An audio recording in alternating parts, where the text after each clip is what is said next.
Video we saw the importance of HCF कि वो ज़रूरी क्यों है, पर अब हम देखने वाले हैं प्रॉब्लम्स ऑफ HCF। अगर जब हम HCF डेवलप करना चाह रहे हैं, ह्यूमन कैपिटल फॉर्मेशन करना चाह रहे हैं एक्चुअली में, तब क्या क्या प्रॉब्लम्स हैं जो हम फेस करते हैं। आप सोचो सबसे पहले क्या प्रॉब्लम्स हो सकती है। ज़रूरी है कि जितना हम चाहते हैं उतना हम स्पेंड कर पाते, उतना हम हमारी गवर्नमेंट का उतना बजट हो, हम उतना एक्सपेंडिचर कर पाए एजुकेशन या हेल्थ पे जितना वो चाहते हैं एक्चुअली में। नहीं, ज़रूरी नहीं है। देन ज़रूरी है कि हम सब जगह पे हर किसी को हर रिसोर्स प्रोवाइड करा पाएँ, नॉट पॉसिबल, राइट। और जैसे कि यहाँ से लोग इंडिया से कहीं और जाते हैं अर्निंग्स करने, वो भी एक तरीके से ह्यूमन कैपिटल का फॉर्मेशन ही है ना, जो प्रॉब्लम हम फेस कर रहे हैं। If you are the nation जहाँ पे लोग पढ़ाई कर रहे हैं, ठीक है, इंडिया में लोग पढ़ाई कर रहे हैं, इंडिया में सब कुछ कर रहे हैं, बट देन वो कहीं और जाके सेटल हो जाते हैं, तो वो सारा बेनिफिट किसी और कंट्री को होता है। तो ये ऐसी कुछ सीरियस प्रॉब्लम्स है जो ह्यूमन कैपिटल फॉर्मेशन में हम फेस करते हैं। Starting with the first problem which is insufficient resources, जो मैंने अभी आपको बोला। Let's say I am a teacher and I want to teach in a village, but I need a school, then I need a class, I need books, I need a board, I need a pen, something basic necessities नहीं है। अगर वो available नहीं है तो बिना resources के मैं क्या पढ़ाऊँगी, बिना रिसोर्सेज के मैं कैसे अपना काम करूँगी, राइट। तो ज़रूरी नहीं है अब इतनी पॉपुलेशन जो है हमारी, इतनी ह्यूज पॉपुलेशन है, तो हर किसी की हर चीज़ हम फुलफ़िल कर पाएँ या हर जगह पे हम रिसोर्सेज प्रोवाइड कर पाएँ।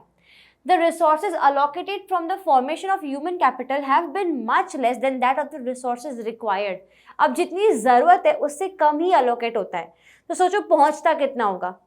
अगर रिसोर्सेज की 100% नीड है और allocate होते हैं 70%, तो रिसोर्स जब तक आप तक पहुंचता है तब तक और कम हो जाता है। तो इसीलिए बोला जा रहा है यहाँ पे कि जितना allocate होता है उतना भी नहीं पहुंचता है, प्लस जो allocate हो भी रहा है वो कम है from the required resource. Due to this reason, the facilities for the formation of human capital have remained grossly inadequate. अगर कोई टीचर है जो पढ़ाना चाहती है पर रिसोर्स नहीं है तो वो अपना काम नहीं कर पाएगी। कोई डॉक्टर है, वहाँ पे गवर्नमेंट हॉस्पिटल तो है, लेकिन वहाँ पे अंदर गवर्नमेंट हॉस्पिटल के अंदर दवाइयाँ चाहिए, आपको कुछ अच्छी फैसिलिटीज़ चाहिए, आपको कोई लेट्स से आपको कोई टूल्स चाहिए। अगर वो नहीं है तो डॉक्टर अपना काम नहीं कर पाएगा, राइट। वो कोशिश कर पाएगा लेकिन वो अपना काम एडिक्वेटली, वो अपना काम इफेक्टिवली नहीं कर पाएगा। So insufficient resources, the first problem. Second one is serious inefficiencies. There is a lot of wastage of society's resources as the capabilities of educated people are either not made use in case of unemployment or are underutilized in case of underemployment. That means यहाँ पे क्या बोला जा रहा है कि हमारे पास में educated लोग तो हैं, बहुत सारे लोग हैं जो स्किल्ड हैं, एजुकेटेड है, बट या तो वो अनएम्प्लॉयमेंट है या तो वो अंडर एम्प्लॉयड है, ठीक है। उनके पास में या तो काम है या तो काम उतना नहीं है जितना उनको ज़रूरत है या जितना उनका पोटेंशियल है हम करा सकते हैं, है ना। तो अनएम्प्लॉयमेंट और अंडर एम्प्लॉयमेंट की वजह से हम सोसाइटी का जो रिसोर्स है, हमारा ह्यूमन रिसोर्स स्पेशली, हम उसको यूटिलाइज नहीं कर पा रहे।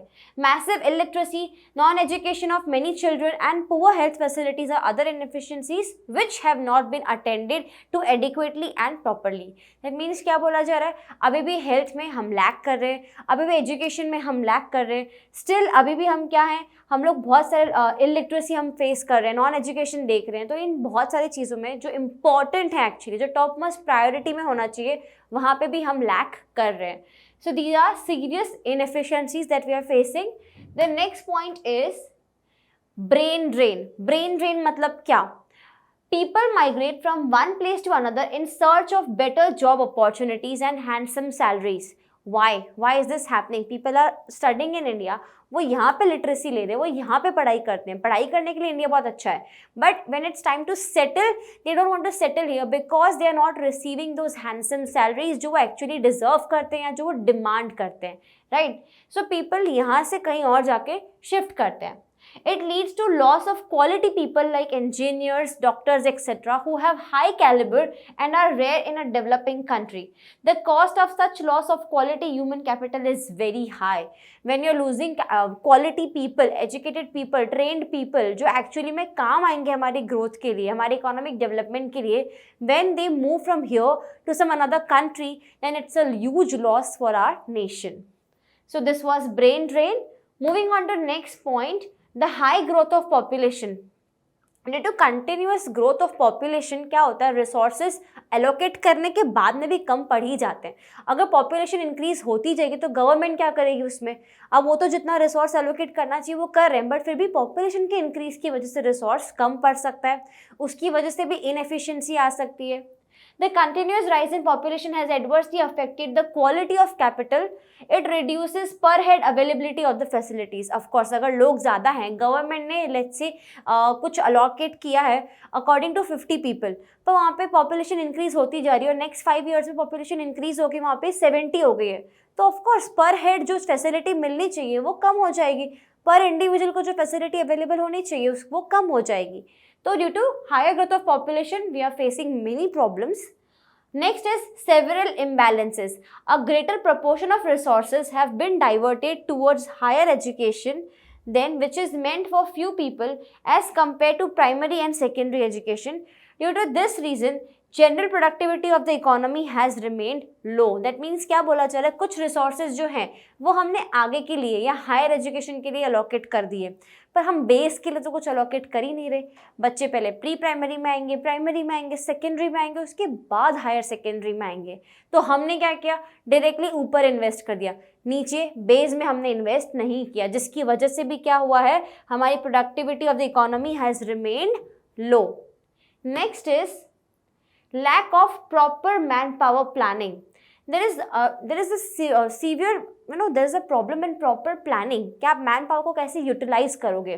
There is an imbalance between the demand and supply of human resource of the various categories, especially in the case of highly skilled personnel. हमारे पास में स्किल्ड पर्सनल नहीं है, डिमांड बढ़ रही है लेकिन सप्लाई उतना नहीं है स्किल्ड लेबर फोर्स का। The absence of such balancing has resulted in wastage of resources.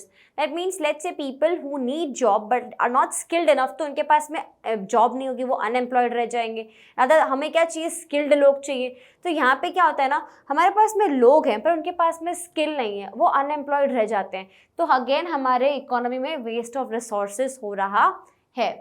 The last point is weak science and technology. Of course हमने देखा हमारी एजुकेशन पॉलिसी जो इसके पहले वाली थी वो इफेक्टिव नहीं थी, इसीलिए तो हम NEP लेके 2020 में। तो क्या बोला जा रहा है यहाँ पे, in respect of education performance is particularly in the field of science and development of modern technology, unsatisfactory in the field of science and development of modern technology. That means क्या बोला जा रहा है यहाँ पे कि ये जो फील्ड्स हैं जो बहुत इंपॉर्टेंट होंगे फ्यूचर में जाके, वहाँ पे जो परफॉर्मेंस है वो वीक है, वहाँ पे वो जो परफॉर्मेंस है वो अनसेटिस्फैक्टरी है, तो उसे इम्प्रूव करना बहुत ज़रूरी है if we want to see growth in our economy. So these were the problems of HCF, जहाँ पे हमने 7 पॉइंट्स कवर किए। हमने देखा कि इम्बैलेंसेज हैं, इनएफिशिएंसी है, इफेक्टिव यूटिलाइजेशन नहीं है, प्रॉपर रिसोर्सेज अलोकेट नहीं हो रहे हैं, then weak science and technology है, ये सारी प्रॉब्लम्स हैं, ब्रेन ड्रेन है, सारी प्रॉब्लम्स है जो हमारे HCF में, that is human capital formation के आगे आ रही है। These were the problems. Now let us move on to our next video.